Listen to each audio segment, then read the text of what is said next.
Boa noite, Brasil. Boa noite, Além Brasil. São 21 horas em ponto. Estamos no ar, ao vivo, com o canal da Psiquiatria ABP TV. Hoje o nosso tema é Psiquiatria Forense. Quem vai ficar conosco aqui respondendo a sua dúvida, contribuindo também com mais esse conteúdo, é a doutora Lisiet Teles, do Rio Grande do Sul, e doutora Kátia Meckler, do Rio de Janeiro. Nós vamos falar sobre psiquiatria forense, mas antes vamos apresentar um vídeo. Põe no ar, Diego. A psiquiatria é uma especialidade da medicina que tem muitas áreas de atuação, e a psiquiatria forense é uma delas. Os psiquiatras, com certificação nesta área, trabalham diretamente com os casos onde a lei está envolvida. Alguns dos julgamentos mais divulgados pela mídia brasileira tiveram participação de psiquiatras forenses, que são fundamentais quando ocorrem crimes, pois são eles que avaliam se o acusado de violar a lei é ou não portador de doença mental. Isso é o que chamamos de responsabilidade penal. Mas os psiquiatras legais ou forenses também são especialistas quando é preciso fazer avaliação de capacidade civil ou ainda em casos onde há disputa para posse ou guarda de menores. Como podemos ver, o trabalho do psiquiatra forense está diretamente ligado ao comportamento humano e seus reflexos na sociedade. A Associação Brasileira de Psiquiatria tem um departamento onde a psiquiatria forense é debatida por especialistas. É o Departamento de Ética e Psiquiatria Legal. Esses psiquiatras especialistas são os consultores da ABP e representam a associação sobre o tema. No Congresso Brasileiro de Psiquiatria, que aconteceu em outubro em Brasília, tivemos muitas atividades sobre psiquiatria forense, inclusive uma sessão onde laudos psiquiátricos para fins forenses eram debatidos.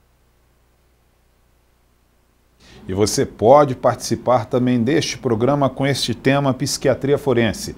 Basta clicar no Linha Direta, mandar um e-mail conosco para a gente e os nossos especialistas, as psiquiatras, doutora Lisiet Teles, do Rio Grande do Sul, e doutora Kátia Meckler, do Rio de Janeiro, respondem ao vivo para vocês. Diego, põe no vídeo como vai ser essa participação.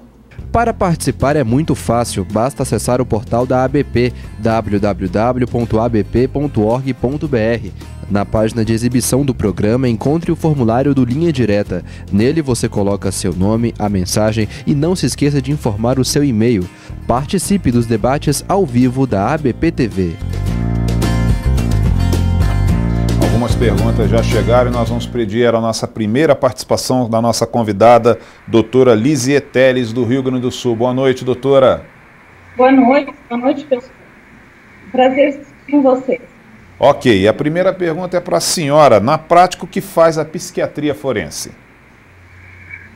Bom, como foi colocado na chamada, a psiquiatria forense é uma especialidade psiquiátrica, né, que visa avaliar e acompanhar as pessoas portadoras de transtornos mentais que tenham conflito com a lei, né, sejam pela prática de algum ilícito ou porque a sua vulnerabilidade, em função de alguns sintomas psiquiátricos, enfim, acabou fragilizando e elas necessitam de uma certa proteção com a lei. Além disso, a psiquiatria forense também trabalha do ponto de vista ético, né, enfim, com algumas orientações do ponto de vista ético, né, em relação a esses pacientes. Ok, eu vou pedir agora a participação da doutora Kátia Meckler, direto do Rio de Janeiro. Boa noite, doutora, tudo bem? Tudo bom? A senhora está me ouvindo bem? Boa noite, estou ouvindo bem. Ok, então agora a sua participação. Chegou uma pergunta, quanto tempo demora para se especializar em psiquiatria forense? Bom, agora, recentemente, alguns anos, nós já temos finalmente a residência médica em psiquiatria forense, uma residência médica que também é feita, quer dizer, existe o R4, é um ano a mais em psiquiatria forense. E tem ainda início de cursos de especialização ainda muito incipiente, mas o que a gente tem de maior referência no momento é essa residência na modalidade de psiquiatria forense. Então, quer dizer, a pessoa faz a residência de psiquiatria e depois ela pode fazer essa subespecialidade psiquiatria forense. Esse programa ele tem muita audiência com estudantes de medicina e na especialização psiquiatria. Eu vou aproveitar a participação da doutora Kátia Meckler, direto do Rio de Janeiro, e perguntar, e essa pergunta também vale para a doutora Lisiet Teles, como funciona a relação entre a medicina e o direito? Quer começar? Lizia, quer começar? A senhora primeiro, já está no ar. Então. Essa relação, ela nem sempre é muito amistosa, né? Em geral, como a Lizia estava falando muito bem, a psiquiatria já é uma especialidade que fica na interface entre a medicina e o direito. E a psiquiatria forense, então, é uma subespecialidade, também é um ramo da medicina legal. Então, nós atuamos principalmente em três áreas principais: a área criminal, a área civil e a área trabalhista. E, normalmente, o perito ou assistente técnico sempre vai trabalhar, quer dizer, sempre não, mas frequentemente vai trabalhar numa área onde há conflito, onde há disputa. E o perito, quer dizer, a perícia vai ser sempre considerada um meio de prova e o perito um auxiliar do juízo. E essa pessoa, o perito, ele tem que ser uma pessoa imparcial e que tem que ter muito conhecimento, tanto técnico do ponto de vista psiquiátrico, como também do conhecimento jurídico, para poder, então, informar uma pessoa, um leigo do ramo da justiça, alguma coisa em termos de matéria técnica da especialidade, no caso, a psiquiatria.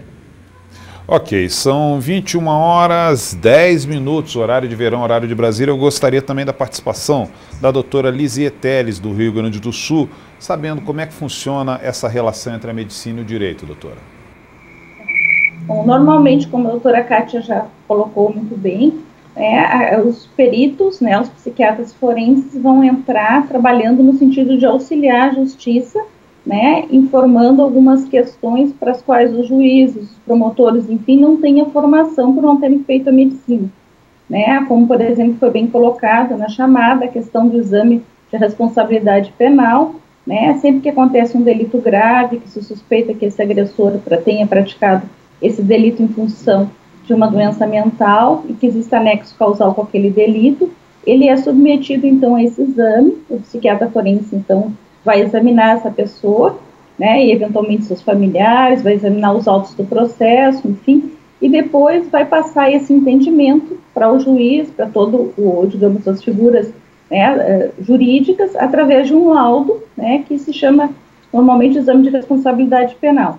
E assim é feito para as diferentes subespecialidades, como foi bem colocado pela doutora Kátia, seja isso na área trabalhista, seja na área civil, sempre que houver alguma dúvida em relação à sanidade mental, em relação a funcionamentos de capacidade civil, a capacidade testamentária, enfim, o juiz normalmente solicita, então, essa perícia para o grupo de psiquiatras forenses. Eu só queria complementar uma coisa que foi bem colocada antes, que além das residências, a nossa Associação Brasileira de Psiquiatria realiza anualmente o exame para psiquiatras, já que já tem um título de psiquiatria, concedido pela BP. Então se realiza uma prova onde as pessoas, os colegas vão ser testados, enfim, sendo aprovados nessa prova, isso funciona como certificado de área de atuação na psiquiatria forense. Para isso se precisa ter alguns anos de prática forense ou ter completado uma residência de psiquiatria e de psiquiatria forense, como foi colocado pela doutora Kátia. Doutora Lizia, veja bem, são 21 horas 9 minutos, horário de Brasília. Você pode fazer a sua contribuição enviando a sua pergunta por linha direta, que as doutoras responderão ao vivo aqui. O doutor Ciro Scarpa, de Itanhandu, Minas Gerais, ele faz uma pergunta para as duas também. E eu gostaria da primeira resposta da doutora Lizia, que já está no ar. Caros doutores, a maioria dos psiquiatras não são especialistas em psiquiatria forense. Somos obrigados a responder questões judiciais encaminhadas pelo Poder Judiciário sem sermos especialistas? O que ocorre muitas vezes é que alguns locais realmente não têm o especialista nessa área e a autoridade judiciária acaba então encaminhando para o colega psiquiatra do local, que então tenta, digamos, administrar, enfim, fazer essa decodificação, passar essas informações para o sistema jurídico.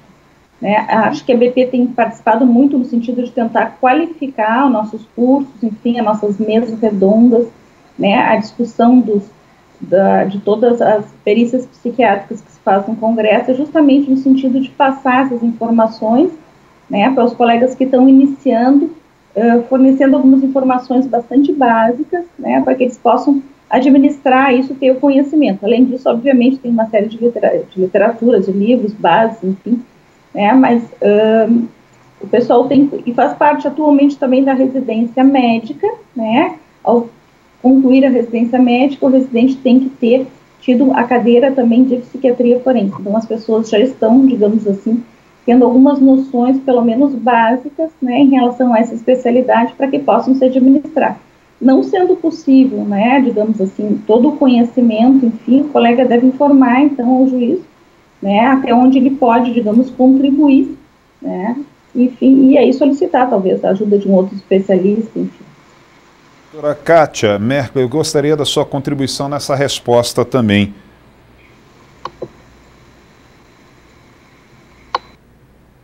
Doutora Kátia, a senhora está me ouvindo? Só complementando a muito bem já falada a resposta da doutora Lisier, o psiquiatra com habilitação técnica, ele tem o dever de aceitar a perícia, esse dever legal, mas ele pode, através de uma justificativa, recusar.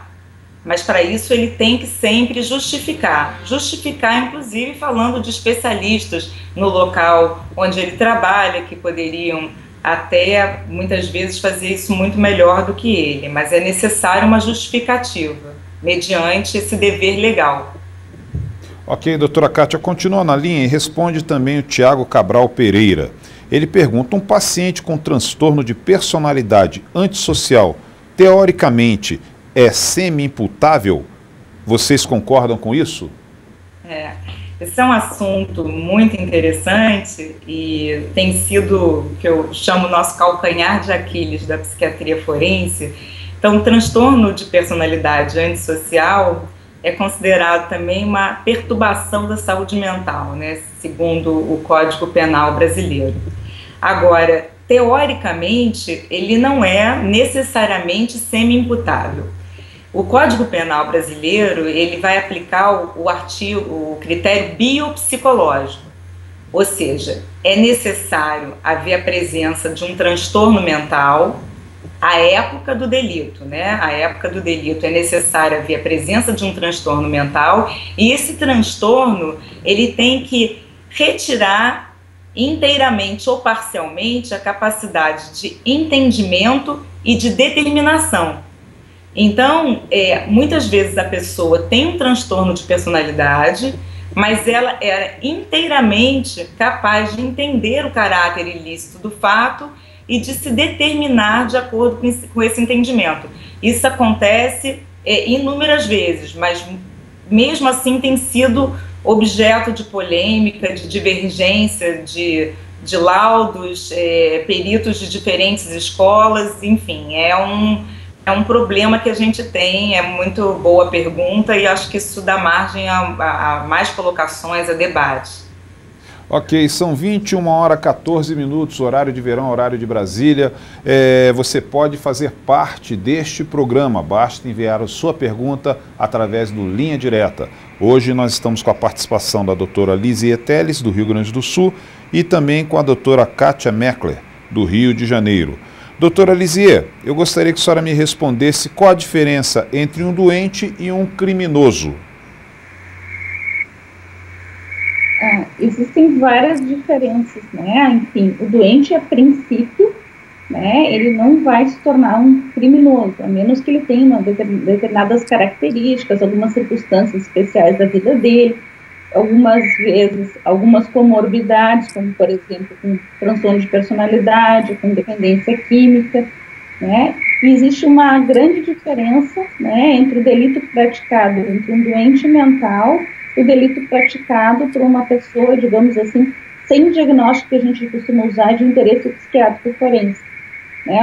O delito do nosso doente mental, geralmente é um doente mental com uma patologia mais grave, do tipo psicose, né? Nos hospitais psiquiátricos forenses tem uma maior prevalência de esquizofrenia, né? E esse delito normalmente é cometido por pessoas com uma idade um pouco mais avançada, são delitos cometidos contra pessoas, geralmente delitos graves, do tipo homicídio, lesões corporais, né? Não existe premeditação, não existe dissimulação, digamos assim, de provas, né? Como essa pessoa muitas vezes comete o delito durante um surto psicótico, né? É muito comum que ela permaneça ao lado depois do cadáver, ao lado da pessoa que ela agrediu, né? Que ela conte isso para a justiça, né? Enquanto que o delito, digamos, de um criminoso comum, normalmente é praticado por uma pessoa mais jovem, com presença de antecedentes criminais, né? É o delito geralmente contra o patrimônio, né? Existe todo um outro funcionamento de premeditação, de dissimulação de provas, enfim, né? E a conduta de ambos também é muito diferente, enquanto o afeto, né, do nosso doente mental que praticou o delito, normalmente ele está bastante alterado, né? O afeto da pessoa do delito contra o patrimônio, enfim, do criminoso normal, seria um afeto muito mais frio. Ok, doutora Lizia, muito obrigado pela sua participação. Gostaria da participação agora da doutora Kátia Meckler, respondendo ao Rogério. De que maneira a psiquiatria forense pode colaborar para que pessoas de transtorno de preferência sexual, do tipo pedofilia, procurem e recebam ajuda terapêutica?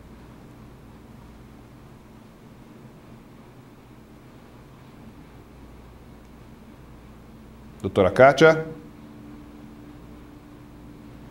Desculpa, a tecnologia tinha que destravar o microfone. O delay está um pouco alto. O Rio de Janeiro enfim, é mais longe do que forense, Rio Grande do Sul, não, né? Uma das áreas de atuação, né? como a gente estava falando, é em área penal, em área criminal. Então, muitas vezes, no laudo de responsabilidade penal, nós verificamos que uma pessoa com um quadro de pedofilia pode, dependendo do contexto, como eu falei, existe um critério biopsicológico, mas essa pessoa, por exemplo, pode ter uma redução da sua responsabilidade e aí é orientado o que a gente chama o especial tratamento curativo.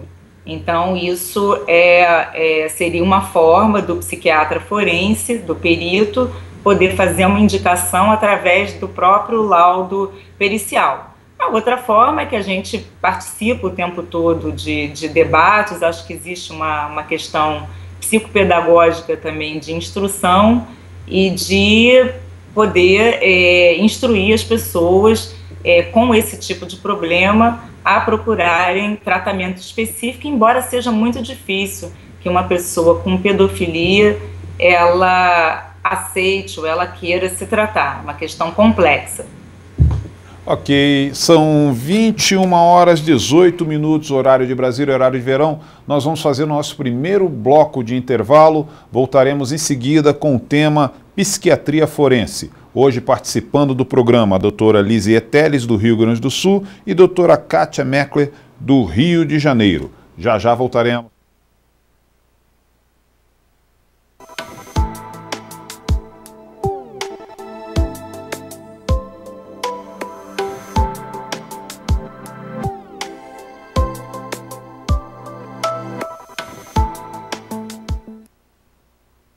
No site oficial da ABP, você também pode se comunicar com a Associação Brasileira de Psiquiatria pelas redes sociais. Curta a nossa página no Facebook, facebook.com/ABPBrasil. O endereço para você nos seguir no Twitter é @ABPsiquiatria. No Instagram, curta as nossas fotos no @ABPBrasil. Fique por dentro das novidades da ABP.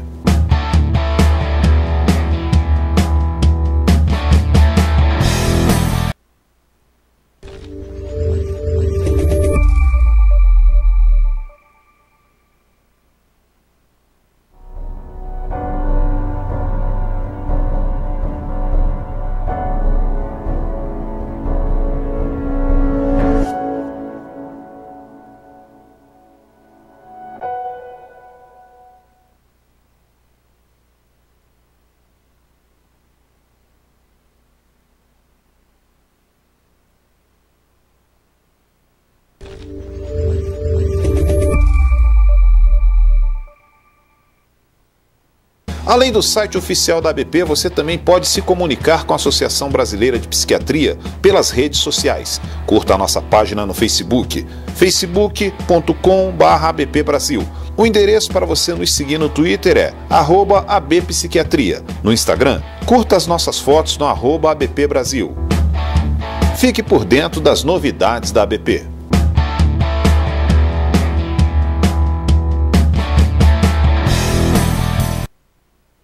O Programa de Educação Continuada, o PEC, é um sistema de ensino em formato de videoaulas ministradas por grandes nomes da psiquiatria, com temas diversos e que abrangem as várias áreas de atuação da psiquiatria. O conteúdo é selecionado e aprovado pela Associação Brasileira de Psiquiatria, a ABP. Todo associado KIT pode assistir às aulas em qualquer computador do mundo e a qualquer hora. Associe-se à ABP e aproveite esta e outras oportunidades.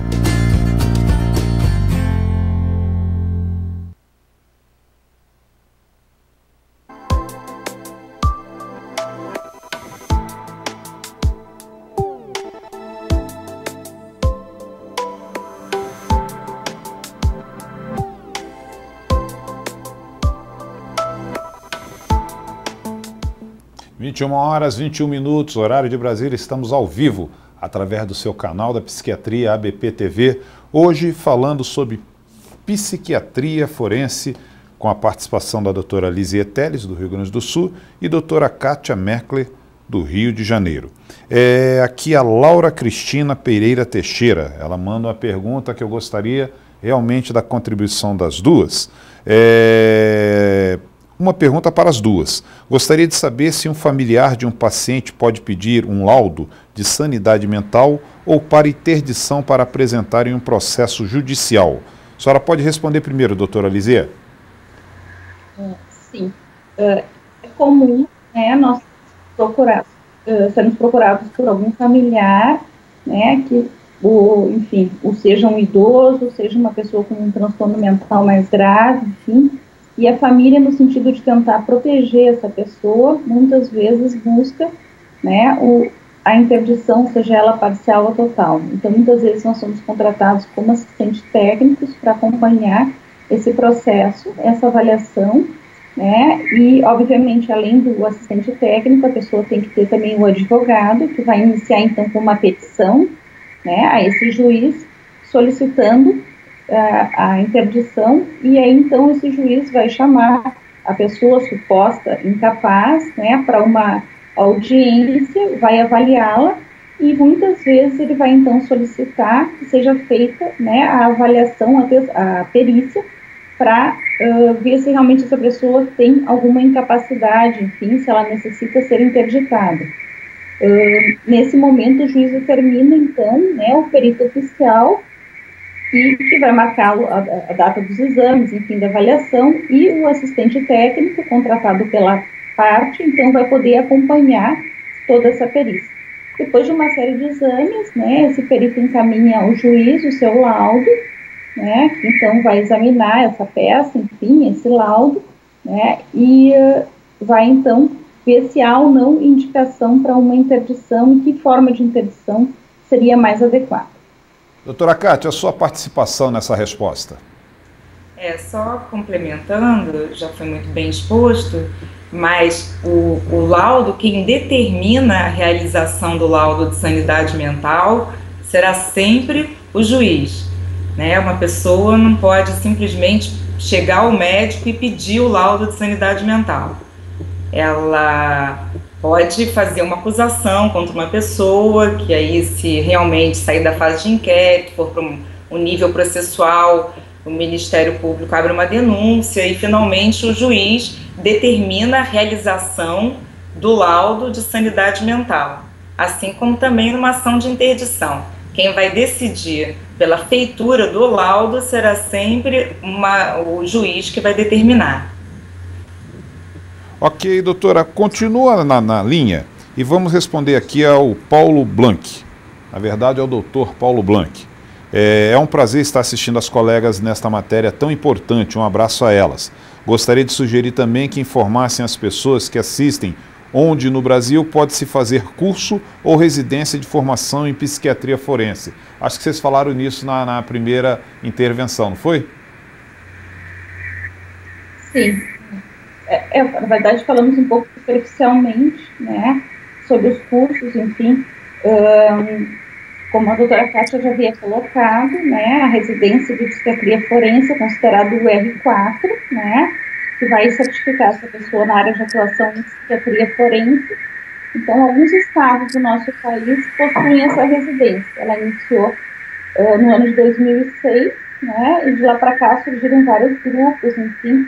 A doutora Kátia é responsável por uma no Rio de Janeiro, sei que em Minas Gerais existe um outro. Aqui em Porto Alegre nós estamos abrindo uma no Hospital de Clínicas e imagino que no Nordeste também deve existir, mas nesse momento eu não tenho essa informação. Talvez a doutora Kátia possa complementar melhor isso.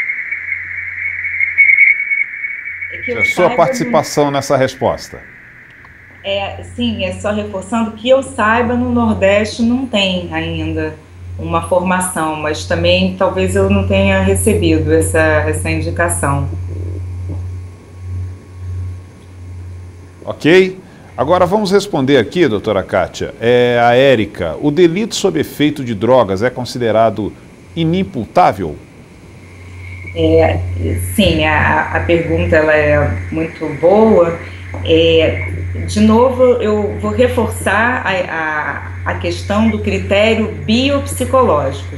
Apenas estar sob efeito de drogas não torna ninguém inimputável, ou seja, inimputável é a pessoa incapaz de entender o caráter ilícito do fato e de se determinar de acordo com esse entendimento, mas no nosso código a necessidade que tenha um transtorno mental. Então, simplesmente estar sob efeito de drogas não seria um transtorno mental considerável, seria, no caso da pessoa ter um quadro de dependência de drogas. Aí, se a pessoa tiver realmente num quadro de intoxicação por álcool ou por outras drogas e tiver um quadro de dependência, aí sim a pessoa pode ser considerada inimputável. Ou também temos casos, por exemplo, não são casos tão comuns, de embriaguez patológica, que a pessoa toma uma ingesta pequena, por exemplo, da bebida alcoólica, e ela já tem reações com turbação sensorial intensa, pode ficar agitado, inquieto e cometer algum delito. Isso também seria um caso de inimputabilidade. São 21 horas 28 minutos, horário de Brasília, horário de verão.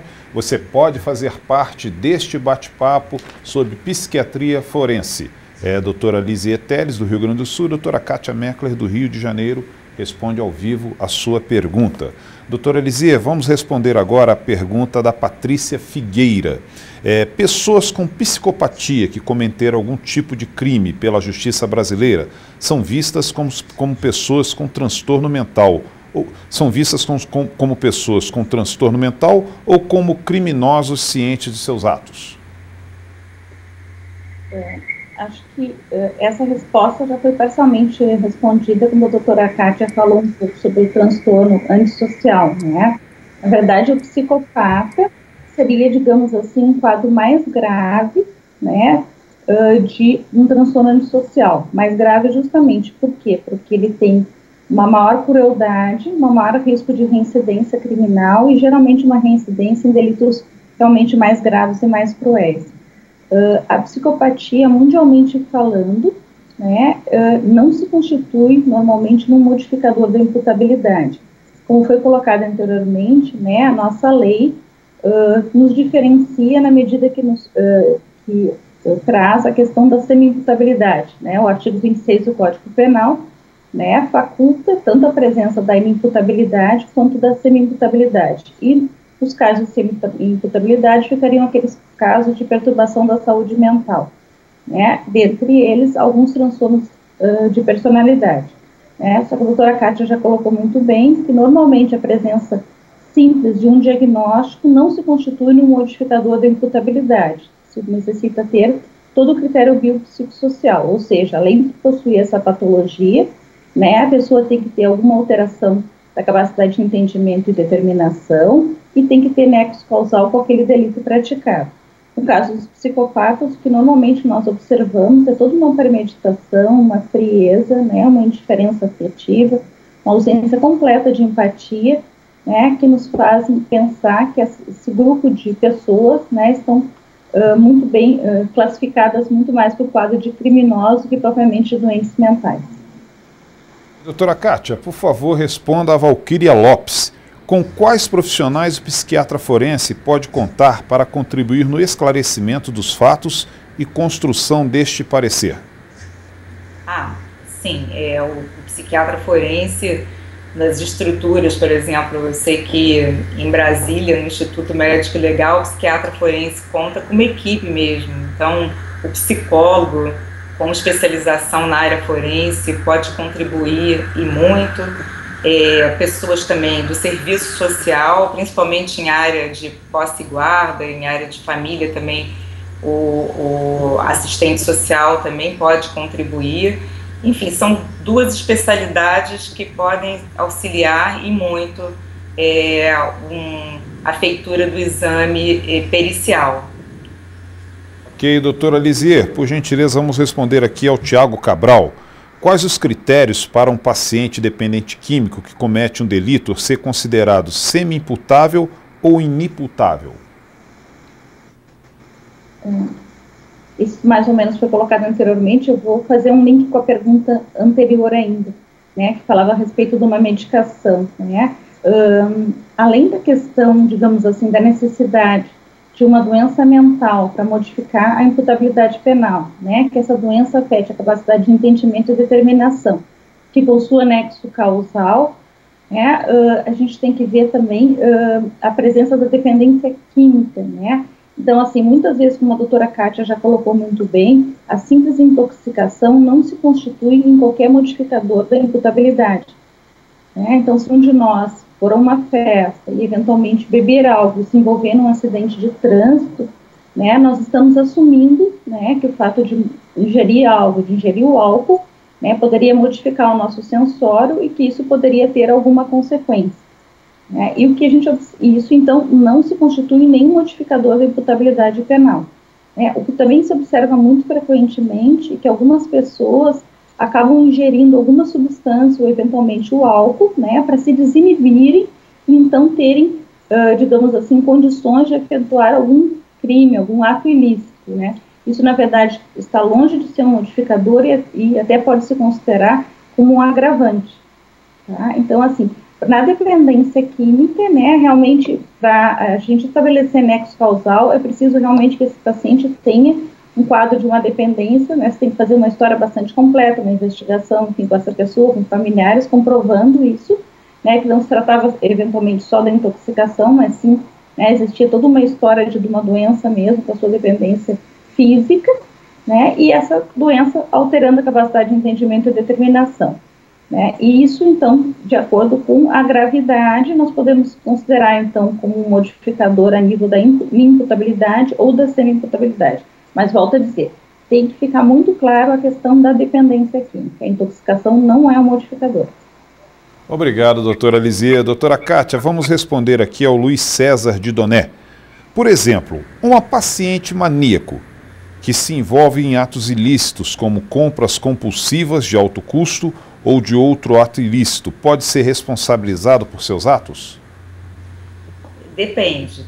Se ela tiver, quer dizer, já falou em maníaca, né? Se ela tiver realmente num quadro psicótico, sim, ela pode ter a responsabilidade ou atenuado ou até ser completamente isenta da responsabilidade ou da capacidade civil. Isso se houver um surto psicótico. Mas a mania também, quer dizer, aí já teríamos que entrar na questão do transtorno bipolar, porque você pode ter o episódio maníaco, mas também o episódio hipomaníaco, onde você não tem uma psicose tão clara, você tem sintomas de exaltação, de euforia, existe um prejuízo realmente do juízo crítico da realidade, mas não um prejuízo tão marcante como no quadro psicótico do episódio maníaco mesmo. Então, nesse caso, muitas vezes a pessoa pode ser considerado semi-imputável, quer dizer, não era parcialmente capaz de entender ou de se determinar. Não sei se a doutora Lisier quer complementar a resposta. Doutora Lisier, gostaria de complementar? Sempre é válida a sua contribuição. Claro. Eu concordo com o que foi colocado pela doutora Kátia, né? O mais importante é a gente não tratar, digamos assim, na avaliação pelo delito, mas entender quem é aquela pessoa que praticou aquele delito e qual é o diagnóstico, se é que existe algum diagnóstico. né? Então, assim, teremos que verificar, como a doutora Kátia falou, qual patologia está associada. No caso, o colega colocou um quadro maníaco, né? Mas poderia ser um transtorno de controle de impulso, alguma outra patologia que eventualmente apresente, né, alguma alteração de comportamento desse tipo, né, onde a pessoa pode ter maior ou menor alteração da capacidade de entendimento e principalmente de determinação para esse ato. Ok, perícia, são 21 horas e 36. Fique à vontade, doutora, desculpe. A perícia é realizada, né, de uma forma quase artesanal, né? Toda perícia, na verdade, é diferente uma da outra, né? Porque todas as pessoas são diferentes, então não existe uma regra rígida, né? Nós temos a lei, enfim, temos o nosso código de doença, mas é importante que a gente possa examinar, né, quem é essa pessoa que veio a praticar aquele delito, em que momento da vida dela, né? Enfim, quais foram os motivos, se ela teve alguma gratificação em relação a isso. Então, são uma série de critérios que se usa para poder realizar essa avaliação. Ok, agora sim, são 21 horas e 36 minutos, horário de verão, horário de Brasília. Nós vamos fazer mais um intervalo comercial. Voltaremos com o último bloco do nosso programa. O tema hoje é psiquiatria forense, com a doutora Lizier Teles, do Rio Grande do Sul, e doutora Kátia Meckler, do Rio de Janeiro. Você pode aproveitar esse tempinho do comercial para enviar a sua pergunta, enviar a sua contribuição. Voltaremos já já.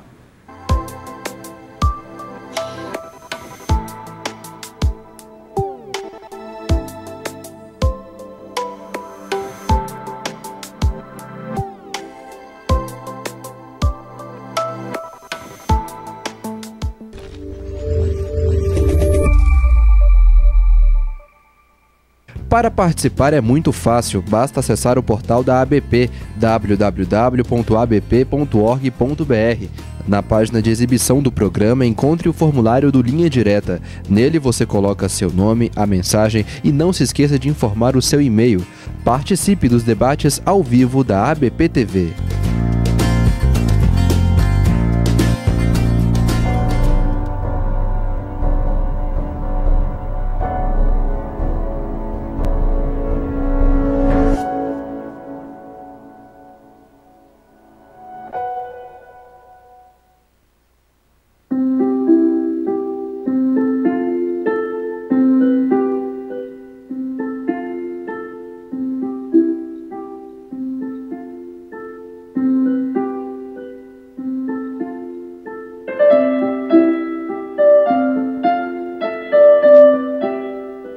Hum.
21 horas 39 minutos, horário de verão, horário daqui de Brasília. Priscila, você passou uma pergunta aqui para o nosso Linha Direta. Eu gostaria que você reenviasse essa pergunta, que as letras, acho que faltaram algumas letras e algumas palavras. Pode ter sido um erro de transmissão, estaremos à sua disposição para responder. Doutoras, vamos responder agora o doutor Ciro Scarpa. Ele pergunta: nas empresas, os funcionários são obrigados a fazer exames admissionais, periódicos e demissionais. Não seria interessante e conveniente que se adotasse essa medida para admissão, periodicidade e soltura para as cadeias e penitenciárias brasileiras? Eu gostaria primeiro da resposta da doutora Lizier Teles.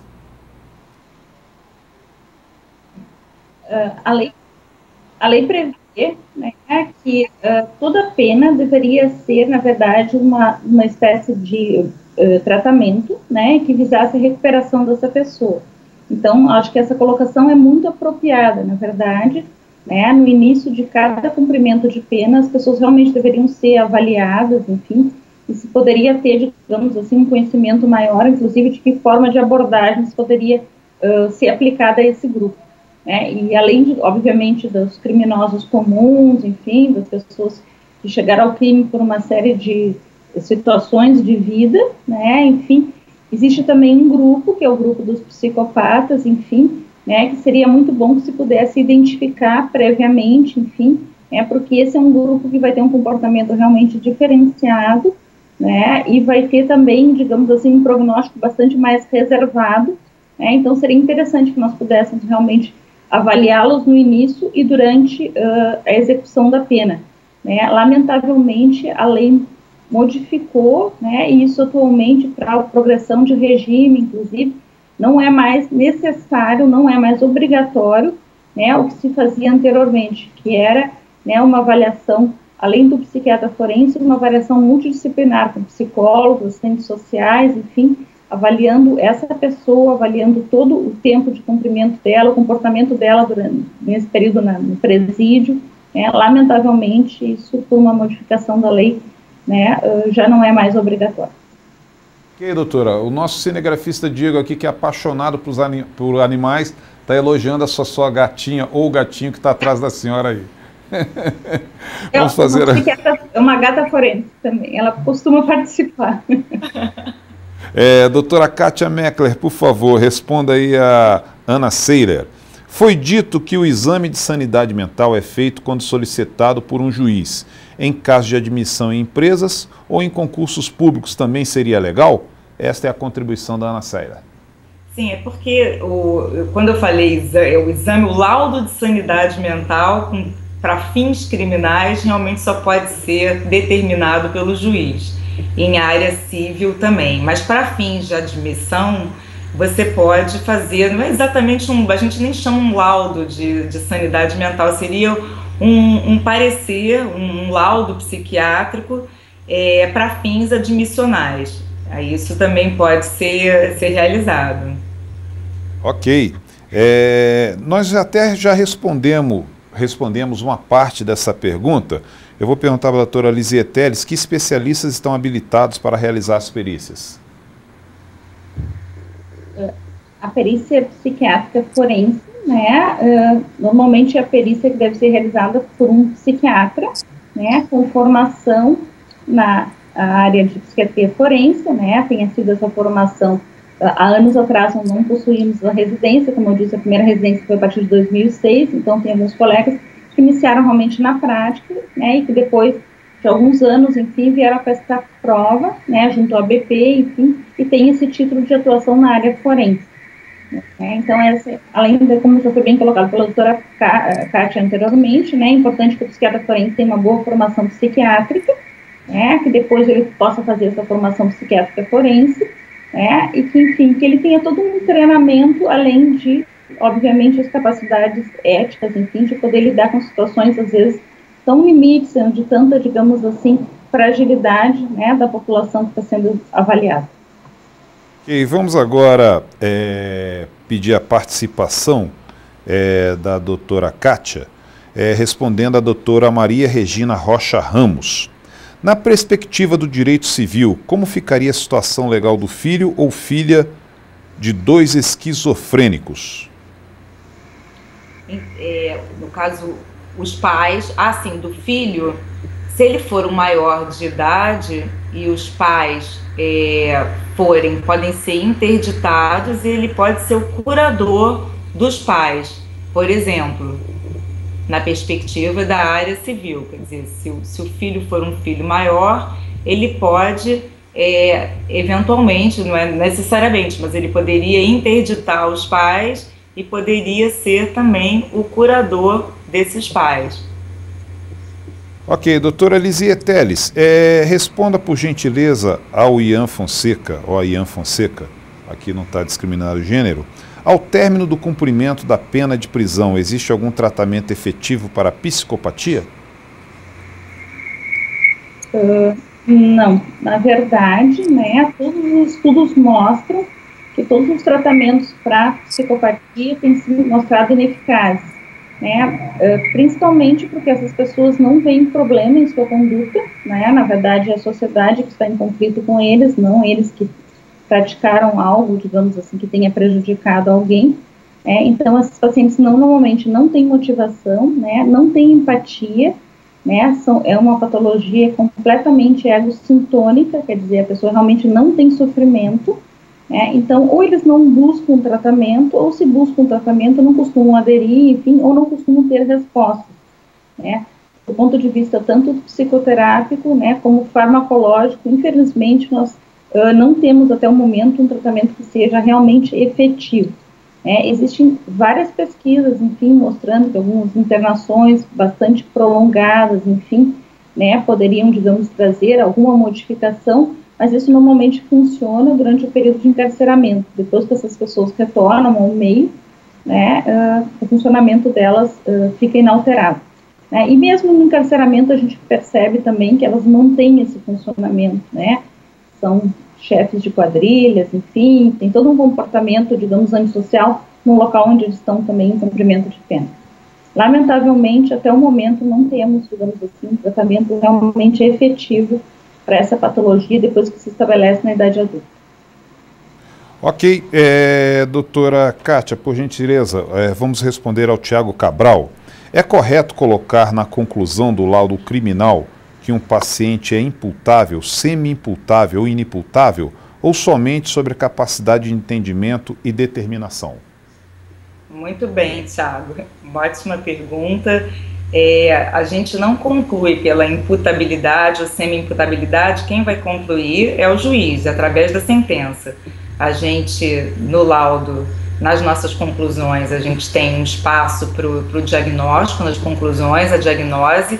Depois, nas considerações psiquiátrico-forenses, a gente tem que fazer uma relação do transtorno mental com as capacidades de entendimento e determinação. Então, no final, a última coisa que a gente escreve no laudo é, por exemplo, portanto, são os peritos de parecer que, ao tempo da ação, o periciado era, em razão de doença mental, por exemplo, inteiramente incapaz de entender o caráter ilícito do fato ou de se determinar de acordo com esse entendimento. Ponto. Encerrou aí o laudo. Ou, por exemplo, se for perturbação da saúde mental, que daria origem à semi-imputabilidade. Então, em razão da perturbação da saúde mental, era o periciado, por exemplo, inteiramente capaz de entender o caráter ilícito do fato, mas não possuía plena capacidade de se determinar de acordo com esse entendimento. Então, encerra-se aí o laudo, pelo menos no Rio de Janeiro é a nossa posição, não sei se é diferente em Porto Alegre, aí a professora Lizia também pode complementar, certamente. Complemente. Sim, claro. Aqui em Porto Alegre, enfim, o IPF, o Instituto Psiquiátrico Forense, centraliza todas as perícias criminais, né?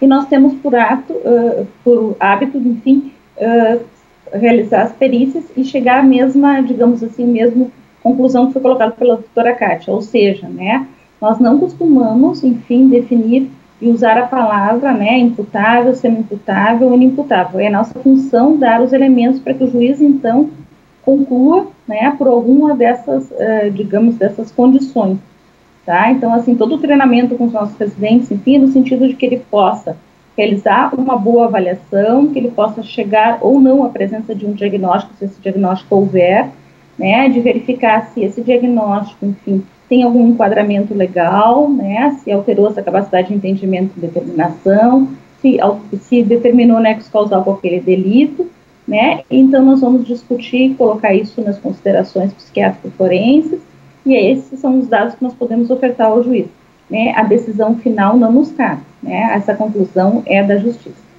Doutora Lisier, de que forma, de que maneira, né, deve ser tratado o doente mental infrator?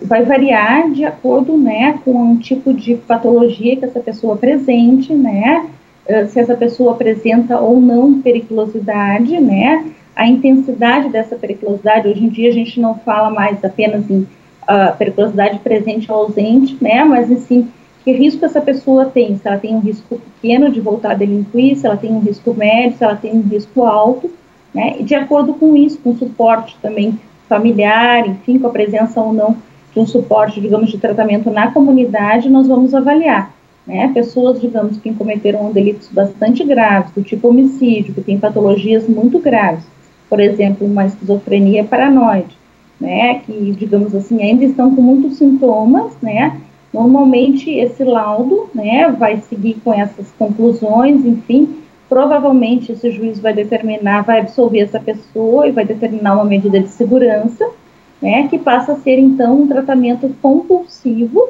né, por um período de tempo determinado pelo juiz e que o psiquiatra forense vai acompanhar, né, até que essa pessoa, digamos assim, tenha o risco, digamos assim, essa doença mais controlada e o risco diminuído, que ela possa, então, seguir em tratamento na comunidade. Todos esses passos são monitorados, né, e realizados através de perícias, né. A primeira é a perícia de responsabilidade penal, a segunda é a perícia de verificação, cessação de periculosidade, né, que todas elas são conduzidas também por psiquiatras forenses bastante experientes nessa área. Kátia, vamos responder, por gentileza, ao Aristides. O eletroencefalograma tem alguma indicação na psiquiatria forense? Sim, pode ser um exame complementar necessário em alguns casos, né, quando existe um componente, por exemplo, ligado à epilepsia, pode ser um exame complementar. Certamente o que eu quero dizer é que o eletroencefalograma nem sempre é solicitado, mas em algumas situações, dependendo da patologia, pode ser um exame complementar que, infelizmente, pelo menos no meu setor, no meu Instituto de Perícias aqui no Rio de Janeiro, a gente tem uma dificuldade imensa de solicitar exames complementares. Não sei exatamente como isso ocorre em outros lugares, mas aqui, frequentemente, a gente tem que fazer o laudo sem esses exames importantes, muitas vezes. Ok, doutora Kátia, aproveita então que a senhora está no ar. Isso, vamos ligar de novo o áudio aí. Nós estamos chegando ao final do nosso programa, são 21 horas e 53 minutos, horário de Brasília, horário de verão. As suas considerações finais pela participação nesse nosso programa. Bom, em primeiro lugar, queria agradecer, né, o convite para participar desse excelente programa, uma iniciativa louvável da Associação Brasileira de Psiquiatria. E também, para mim, isso é uma inovação tecnológica, eu não sou desse tempo, então estou aqui me adaptando a essa mídia, mas, enfim, eu fiquei muito satisfeita também pela quantidade de perguntas, por perceber que há interesse cada vez maior de profissionais da nossa área na psiquiatria forense, que tem um campo tão vasto. Na verdade, qualquer psiquiatra, de alguma maneira, está fazendo um pouquinho de psiquiatria forense. A própria emissão de um atestado, você já está na interface com o legal, né, com a justiça. Eu participo da Câmara Técnica, do Conselho Regional de Câmara Técnica de Saúde Mental e Psiquiatria do Conselho Regional de Medicina, e a gente vê como chegam situações de infrações éticas por puro desconhecimento do colega, que não sabe muitas vezes os critérios para fazer um atestado, um parecer, um laudo. Então, enfim, são outros capítulos também que nós não abordamos nesse programa, mas eu me sinto muito satisfeita em ver esse aumento do interesse nessa área da psiquiatria forense. Ok, obrigado, doutora Kátia. Agora as considerações finais da doutora Lizier Teles. Eu gostaria também de agradecer a oportunidade, né? A área da psiquiatria forense é uma área em franca expansão no nosso país, e nós observamos isso muito claramente, né? A cada congresso da Associação Brasileira de Psiquiatria, o interesse é maior, as pessoas realmente participam, frequentam, né? Fazem suas perguntas, as atividades às vezes encerram e o pessoal segue perguntando, nos acompanhando nos corredores, enfim. Então, assim, é uma atividade realmente, como a doutora Kátia colocou, que está presente, né? Mesmo quem não é psiquiatra forense, de alguma forma tem essa interface no seu consultório, no posto de saúde onde atende, né, numa internação psiquiátrica em que está avaliando a questão do risco de violência. Então, assim, a psiquiatria recorrente realmente é muito frequente e acho encantadora essa possibilidade criada pela ABP, né, de facilitar o contato nosso com os diferentes colegas, enfim, que a gente possa ouvir, que a gente possa trocar. É um prazer enorme dividir essa atividade com a professora Kátia, enfim, tem sido uma colaboradora já de muitos anos dessa atividade também, enfim, de outras participações também, né, enfim, então acho que quero nos colocar, nós seguimos, digamos, à disposição, enfim, para troca de informações, enfim, para eventualmente algum outro curso, enfim, para sugestões, né, não só através do nosso Congresso Brasileiro, mas principalmente através do nosso departamento, né, de Medicina Legal, de Psiquiatria Forense, que existe junto à ABP. Muito obrigada. Ok, lembrando que as perguntas que não puderam ser respondidas no dia de hoje, a participação foi muito boa, a audiência também muito crescente. Os especialistas da ABP responderão via e-mail para as pessoas que perguntaram. Gostaria muito de agradecer a participação da doutora Lizzie Teles, direto do Rio Grande do Sul, também a participação da doutora Kátia Meckler, direto do Rio de Janeiro, mas agradecendo principalmente a você que participou durante este período conosco, neste tema tão interessante que é a psiquiatria forense. Lembrando que nós temos um novo encontro na próxima segunda-feira, às 21 horas, aqui no seu canal da Psiquiatria ABP TV. Uma ótima semana a todos.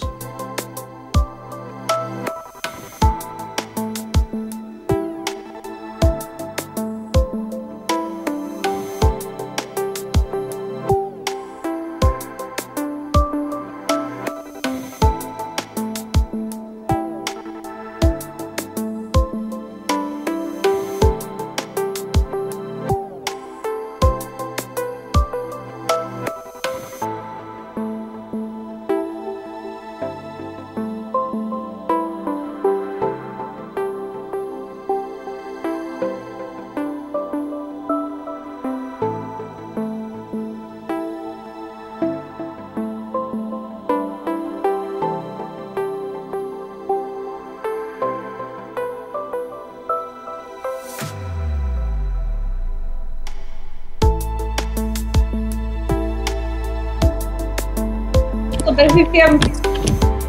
Vem cá, Túlio, para te mostrar. Sim, sim.